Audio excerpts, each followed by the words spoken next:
Welcome, Neeraj, to ISB. It's Thanks a so much. pleasure to have this opportunity to chat with you. Thank you for having me here.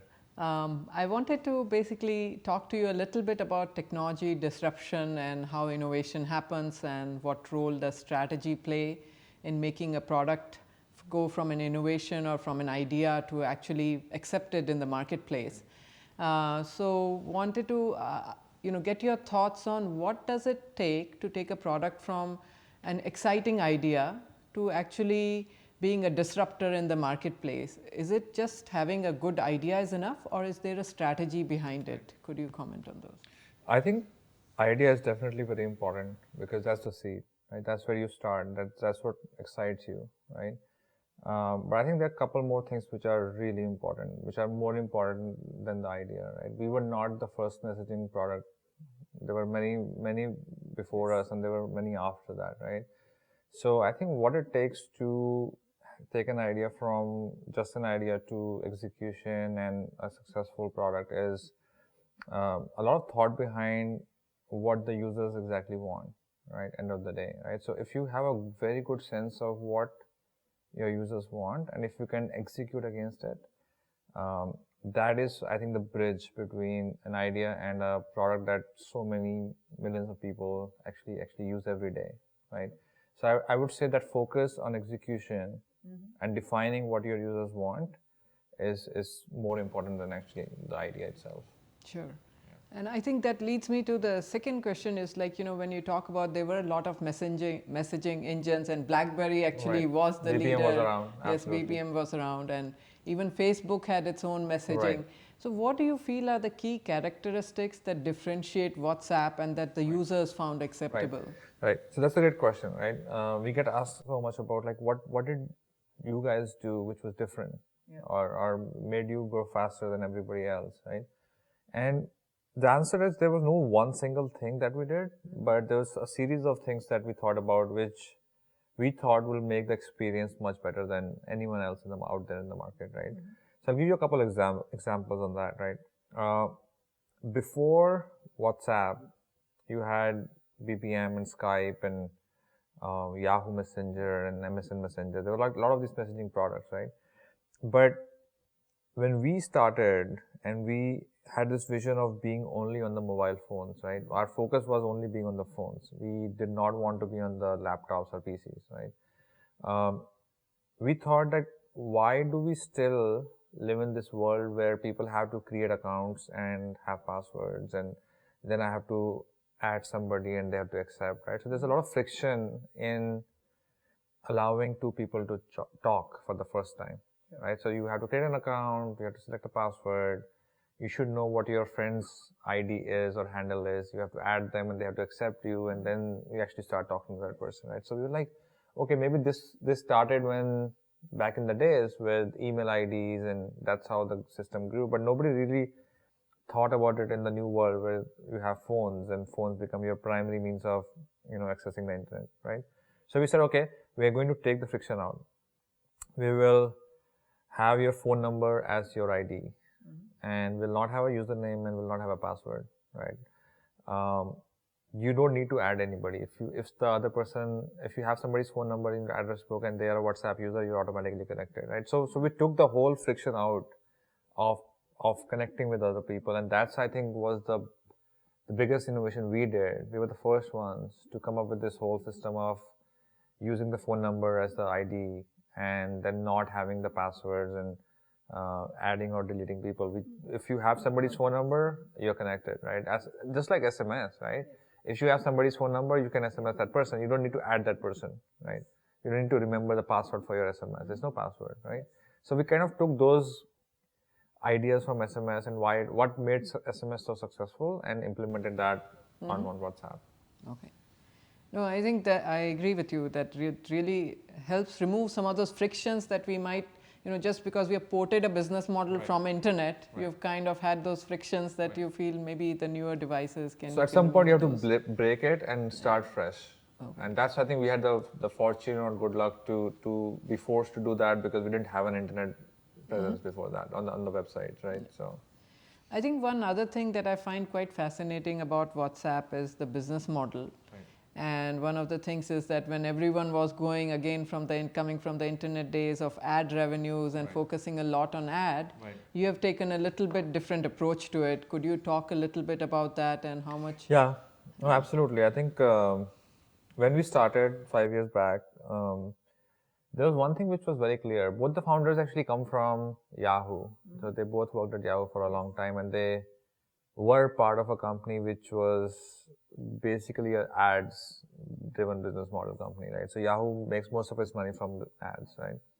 So when they started WhatsApp, they wanted to do something different. They said, look, this is a fresh approach. You are the only thing that you do on WhatsApp is connect with people, right? It's very private, personal conversations between wives and husbands and boyfriends and girlfriends and families and stuff like that, right? So ads somehow don't fit very well in this whole thing, right? So, and the problem with ads is for our product, it makes our life difficult because we have to collect a lot of data about users and then serve them ads depending on where they come from, how what is their age and all of those things. And we didn't want to do all that, right? There are also some benefits to not collecting that data because you don't have to put teams to collect the data and then mine those data. So we believe in simplicity. We said, okay, we don't have the bandwidth to do all those things.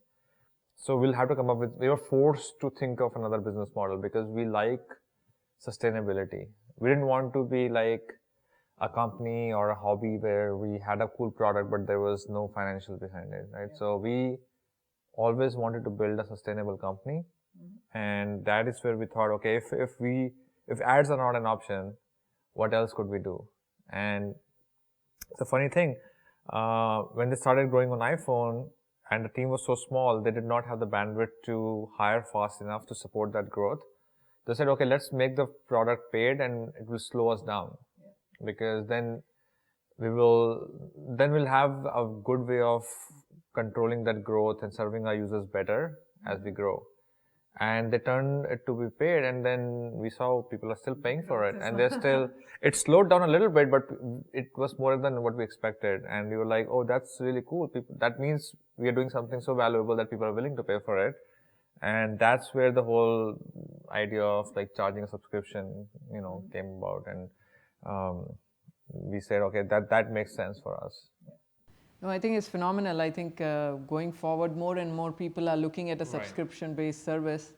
Especially for products which are very personal and private. I would say, like, if they're very public products like Twitter or Facebook, where you post a lot of stuff which is not very private and personal, that's okay. And Yahoo and Google, like, it's not your own data that you're trying to share with very close friends or family, right? So it depends on the product you have. Our product lends well to a non-ad based business model, and other products like Facebook and Twitter and Google have a good business model around ads.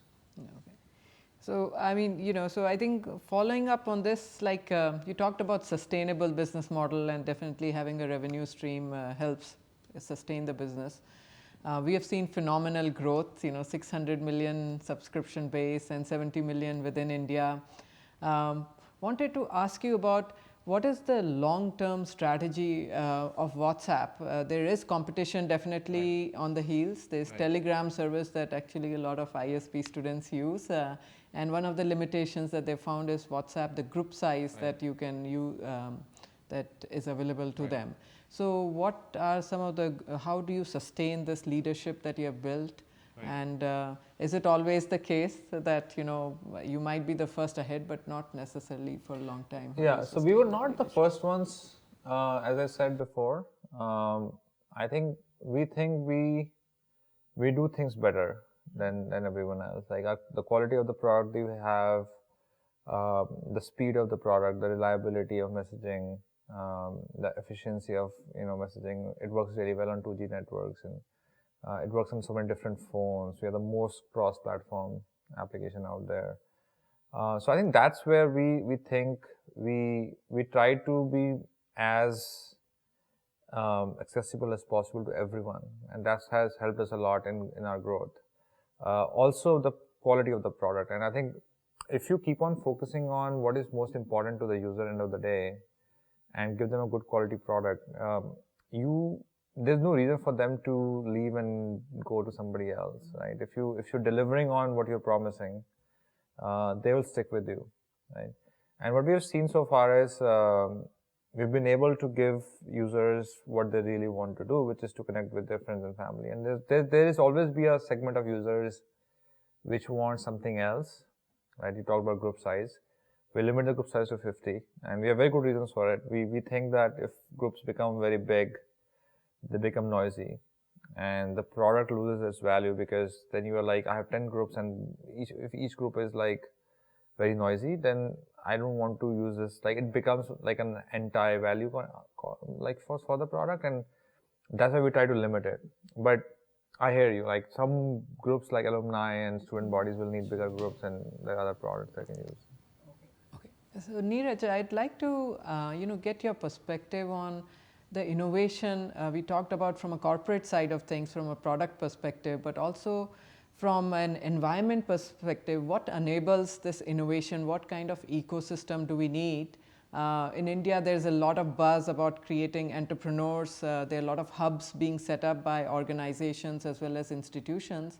And you, having experienced both sides and now being based out of Silicon Valley, you can maybe give us a little bit about what is it with Silicon Valley that enables this innovation, fosters innovation, the community, and what can we take lessons from there to enable the same thing to happen in India? So I think there are a few building blocks here, right? If you want to create successful companies that last forever, have a global impact, I think one of the most important things you need is the talent, right? Any company, the biggest thing that drives a vision or a product or organization is the talent that you have, right? Even if you have a setup of 5 people, right, or 20 people, like we are 80 people right now, we are a very small team, but we can actually achieve a lot with a very few people, right? So I think having that talent and abundance of that talent, it helps a lot, and I think that's helping now. Now that is improving, right? A lot of cross pollination happening between India and the US and other parts of the world. People are going and coming back and starting companies. So that's improving definitely. But I think Silicon Valley have always had that edge, because they created Cisco's of the world and Google, and then PayPal, and there's so many companies have been, and then their alumni have gone and started more companies. So it's kind of rolling now, right, for them. India is starting. We have great companies, Flipkart of the world, Make My Trip. They're like starting to happen, and then we'll see in a few years that people who worked in these companies saw the innovation, experienced it, they're starting their own companies. Right? So the talent part is very important. The second part is, the whole capital availability, right? End of the day, when you start something or you have a vision, the probability of success are very low, right? So if thousands ideas are started today, 90% or more than 90% will fail, right? So you have to be okay with that, right? So you have to be okay with the fact that you will actually not recover the money for those ideas that you start, right? And Silicon Valley or some other parts of the world have gotten to a stage where they're okay with that risk, and they have that risk appetite where they say, okay, if I'm investing in 10 ideas, if only 2 or 3 work, they work so well that they make up for all the 7 that don't work, right? So I think we need maturity, right, for that, and that is going to happen over time as more and more capital goes in, and there are more successes, and people can actually see that, okay, if I funded 3 companies out of 10 that did billion-dollar valuations, I can make my money by, not, even if my 7 other ideas didn't work, that's fine with me, right? So that is just a time factor that over time will figure itself out, right? And I think the third is the overall market size of the like the base. Like if you start a company today, the first market is always going to be India, right? If you're a consumer product here, we didn't have that many internet connected users to consume the products that we were creating 5 years back, right? Today we have that base. I was reading, I think yesterday or day before, the head of Google India, Rajan, he was saying that India is gonna overtake US as the biggest internet market very soon, and that's very promising, right? Our domestic consumption is improving, and I think that is again an ecosystem level change that has happened over time. There's better mobile phones and better, data networks, and like it's all coming together. So it's also a matter of time these things come together, and now we have the talent, you have the money coming in, you have the domestic consumption. So hopefully we'll see a lot more. And at the end of the day, role models, right? People look up to Sachin from Flipkart and Kunal from Snapdeal and other entrepreneurs who have taken the risk and stuck it out and created valuable companies. And now people are learning and looking at them and learning from that. Sure. So we hope to see the next WhatsApp from India. No, absolutely. There's no reason why WhatsApp cannot come from any other part of the world. Yeah. Yeah. So I think I agree with you. It takes it takes a village to raise a child. Right. Similarly, for an entrepreneurship, you need the ecosystem and the environment to make it happen.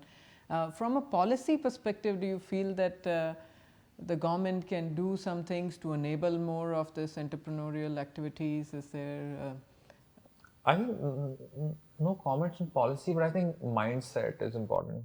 And I think I'm seeing that with the new government. The mindset is to encourage entrepreneurship. And wherever they can actually partner with private companies, they do it, right? So the public-private partnerships are very important. And just, encouraging and supporting these activities, I think is very important by the government. I think they don't need to. It has never happened that the governments in other parts of the world have actually done it themselves. They don't need to get involved, yes. But they should create and facilitate that environment for people who are investing money into India, right? So to helping them make sure they feel secure about investing in India and they feel good about investing in India, right? So if you create that mindset and provide that environment, I think everything else is there. Yeah. So I think. I feel very positive about the new government, actually.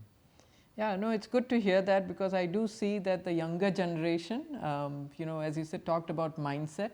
We do interact with a lot of the student community, and we see that they are more willing to take risk, and right. They want to try out something, and they are not afraid of failure as much, right. as like the job security that we used to, right. look in olden days. Absolutely. And go for government jobs. I right. see a little bit change in attitude, which is great, and I hope it bears results. No, absolutely. I think it takes some time. It takes years, and I see that a lot, right? I see a lot of people right out of college starting their own thing because they think they can do it and they can take the risk, and there's no longer that mindset of I need to have security with the job, right? So. Yes. So I think one last question is with respect to technologies. I mean, there's a whole plethora of technologies, right. out there. Do you, from your experience, do you see there are 2 or 3 technologies that are going to be the big leaders in the coming decade? And also from an Indian perspective, what would be, like mobile has done phenomenal, right. for the Indian market. Do you see? So I think that's exactly right. I think mobile will continue to stay very relevant for a long time because it's just the beginning, right? People are jumping onto it, and there's a lot more growth to be had in India and globally, both, right? India is definitely leading it today. And there's other things that we see or could happen is like we are seeing these, more and more of these other smaller variables, you can call it, or sensors that are connected to the internet, and they're automatically measuring things around you and for you and doing your job and all those things. I think that is a good trend, and it's too early. Difficult to predict what will happen or what will come out of it, but I see a lot more people trying to do things around it and money being invested in along those lines, right? And I think lastly, it's shared economy is becoming more and more important. You've seen Uber, how well they've done, yes. right? Even in India, they're doing really well. So this new concept of, I don't need to have a resource if I can actually have it shared with other people, right? It's become very important, right? It's still, again, a very early trend, and we'll see where it goes, but a lot of different companies have been built around it already, which sure. are very prominent now. Airbnb, another one. Uber is another one. There's a lot of food delivery companies that are getting started, and so we'll see where this trend goes. But I do find it very fascinating. Like if I can live without owning a car, that's really great. Cool, right? Exactly. Yeah, I think there's a concept that most assets are not utilized as much as they could, and if it optimizes utilization by shared economy, why not leverage it? So, okay, thank you for your time. Thanks, Reema. And